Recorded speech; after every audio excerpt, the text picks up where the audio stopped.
In this video, we're going to talk about the signals that are the most important for this course. Uh, we're going to see these signals over and over and over again. The one you've already seen already is the sinusoid, and signals that are basically related to the sinusoid in some way. Well, then we'll talk about a very different class of signals. They're pulse-like signals. These you haven't seen in your calculus course. These are going to be interesting signals, as you'll see. But probably the most important thing in this video is the segment on how to think about signals, how to build them, and how to think about them as simpler parts. That's going to be a very, very important thing we're going to talk about. So, here's our sinusoid, and we've seen it before. As we've said, it has an amplitude A, which determines how big it is. So this negative part down here has a size of minus A, goes down to minus A. The frequency determines how often this reappears. This is a periodic signal, which means it repeats. And it's certainly clear that if you hop over to the next peak, you're going to get the same signal back again. Whatever occurred here is going to reoccur here, is going to reoccur here, etc. Well, the period we call capital T, and it's just a symbol that we'll use often for what the period of a signal is. How is it related to F naught? And if you think about it for a second, the sine wave repeats whenever F naught times T is an integer, which means that T has to be 1 over F0. So F0 again is the frequency in hertz, and this formula gives T in seconds. So hertz has units of inverse seconds, if you will. And then finally there's the phase, which basically defines how this starts at the origin. So that value right there is A sine of phi. So if phi is 0, this thing starts at 0 at the origin, and therefore there's no what's called phase offset. Now I should point out that if you have cosine 2 pi f naught t, it's another sinusoid, that's equal to a phase-shifted sine wave.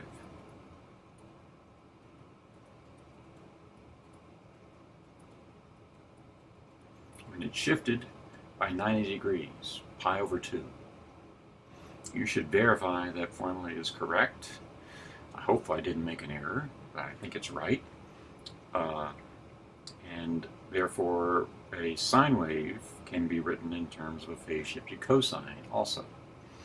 So there's really no difference between a cosine and a sine. They're phase-shifted versions of each other. So this is what phase does. It moves things around in time.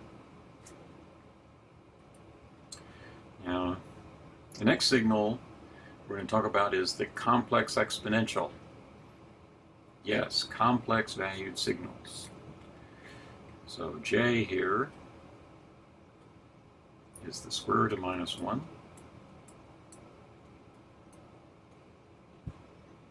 And this signal is incredibly important for us. It's incredibly important for all electrical engineers. This is another periodic signal. Its period is the same as the sinusoid we saw before, and its period is equal to 1 over f naught, 1 over the frequency. Now you can plot this in the complex plane. So this is the real part. This is the imaginary part. And it turns out that it goes around in a circle. So if you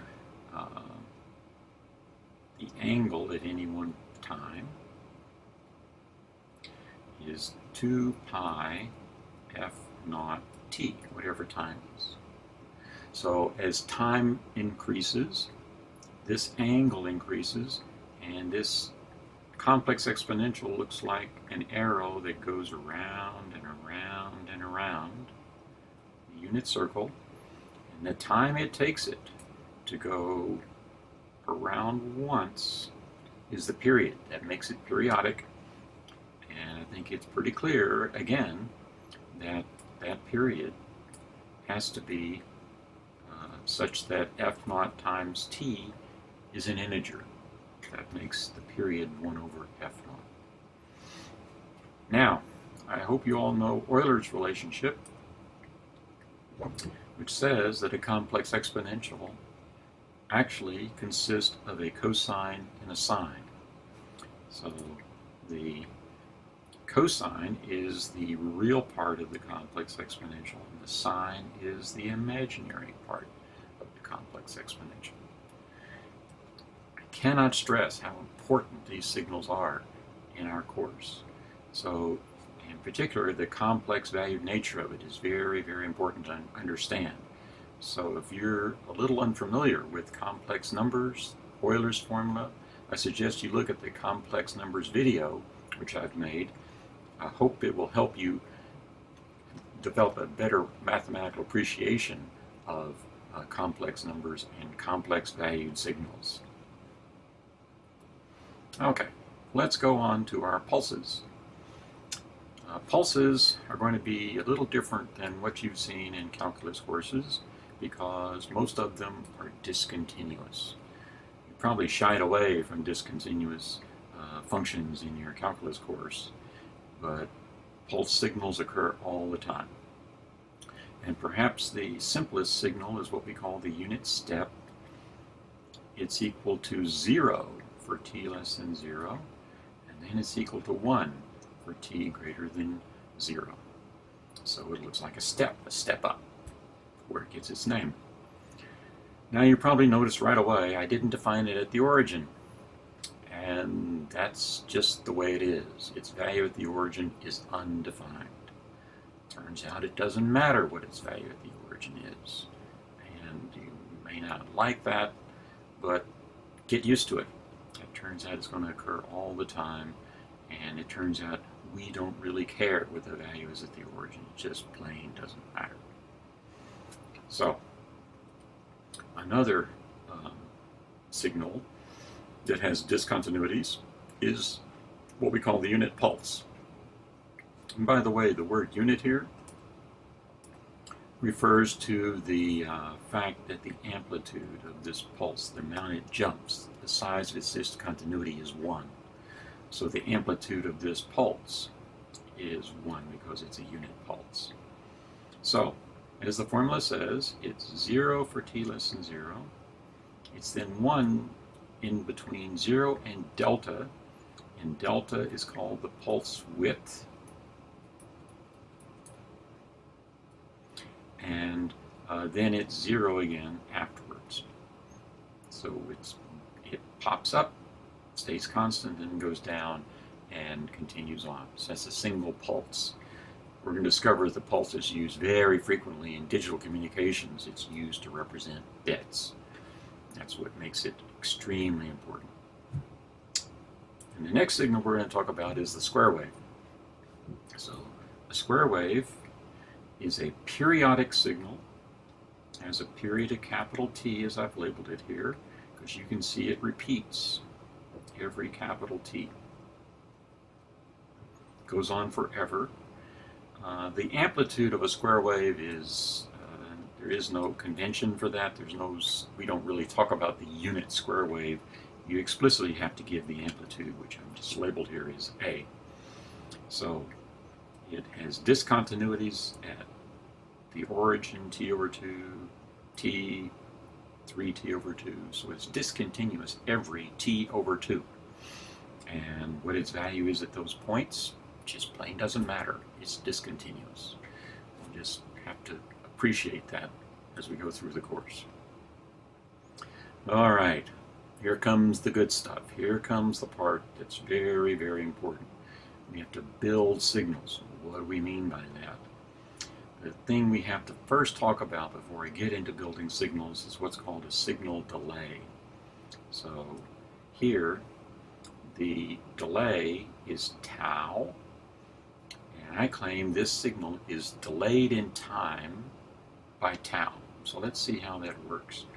An example I like to use is a unit step, because this point of discontinuity gives us a handle to latch on to where the origin is in the signal. So I'm going to pretend that my signal S is a unit step. So here it is, just U of t, just like we've seen earlier in this video. If I delay it, I claim it looks like this. So let's see if we can figure this out. The discontinuity occurs where the argument of U is 0. So argument U is still a function. It's now 0 when t equals tau. That's where the discontinuity is. So this means that this formula right now corresponds to a step that's been delayed, shifted over in time to tau. So U of t plus tau is called a signal advance. That means this discontinuity now occurs at minus tau, wherever this argument is 0. So we usually think of tau as being a positive number, so that the sign in the argument here tells if it's a signal delay or an advance. But signal delay is going to be a very important thing in building signals, as you're about to see. So let's have a little game. Let's see if you can tell me what this signal is. So we have here a unit step and a delayed unit step. It's delayed by delta, and I subtracted the two signals. What does it look like? Okay, well, let's try to plot it. We'll plot the pieces. So the unit step, of course, looks like that. The delayed unit step is just as I've shown it already. It looks like that, occurring at delta. But we have a minus sign over here. So what does that do? Well, that inverts it, flips it over. So now it looks like that. So what's the sum of the red curve and the green curve? It's 0 out here. All we get is the red guy up here, and then when they subtract, the red and the green cancel each other, and we get that. Ta-da! What we have is the unit pulse. So actually, you can think of the pulse as being a sum of the unit step and a delayed unit steps. By sum is the same as the difference here.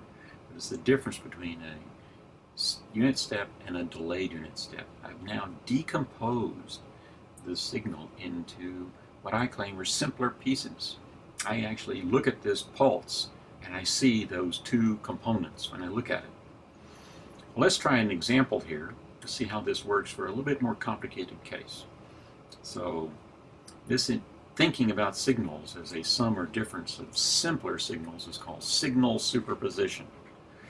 This word superposition is going to occur again and again here. So superposition means just to add them up. Okay? Here's our example.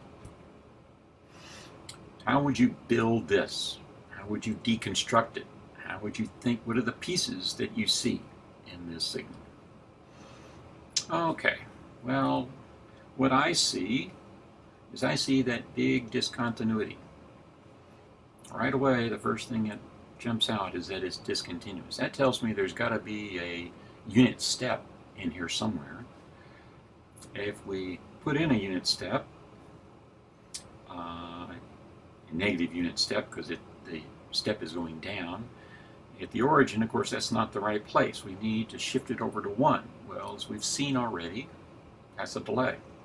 So we just move it over, and now we get a discontinuity at the right place. All right, that's good. But now we want to talk about this earlier part of the waveform. It looks like it goes up linearly with a slope of 1. How do we describe that? Well, we can describe that by what's called the ramp function.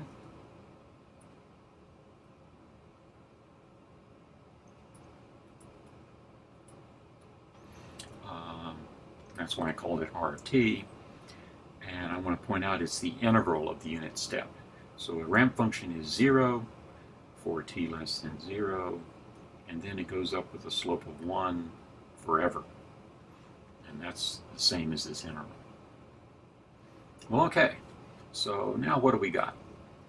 If we add together the green curve and the red curve, let's see, we got this in this range. Always going to be 0 back there. There's no, the red curve is 0, so you get the ramp. And then you get a discontinuity because of the unit step, so it jumps down. The ramp is continuous, the unit step is discontinuous. That causes the discontinuity when you add them up. But it keeps on going forever because of the ramp. Well, that's not quite what we want. We want something that cancels this ramp part in this area, only in that area. What would you do? Think about that for a second.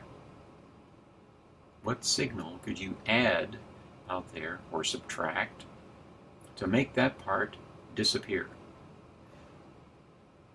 I think you know what the answer is. The answer is a delayed ramp. So we now have our blue signal is that delayed ramp. And when you add them all together, you get the black curve. And so our final expression for S of t is that it's a sum, a superposition of elementary signals. It has a ramp delayed, and it also has a unit step. This is what I mean by signal decomposition. Signal superposition is building signals. Decomposition is thinking about the pieces. I would also point out that this ramp is built from a unit step. It's the integral of it. So basically this signal S, although it looks a little screwy, turns out is actually built from the pieces that build it are integrals of the unit step and the unit step itself. So the unit step is the key thing that's in this signal, even though this early part of the signal doesn't look anything like a unit step. It turns out it lurks underneath inside an integral. That's kind of cool. We're going to use this over and over and over again as we go through this course. Okay, so let's review. The important signals are sinusoids, and even more importantly is the complex exponential, turns out. The real and imaginary parts of a complex exponential correspond to the sinusoid. We've talked about the unit step. Discontinuous signals are going to occur over and over again, both theoretically and in practice. Pulses are used to communicate bits, and as we've seen, a pulse can be considered as a superposition of unit step functions. So this construction in deconstructing signals is a sum of simpler signals. Oh, is this important? This is going to make your life easy in doing calculations. And I can't stress it also helps you understand what is going on. We'll see this in the succeeding videos.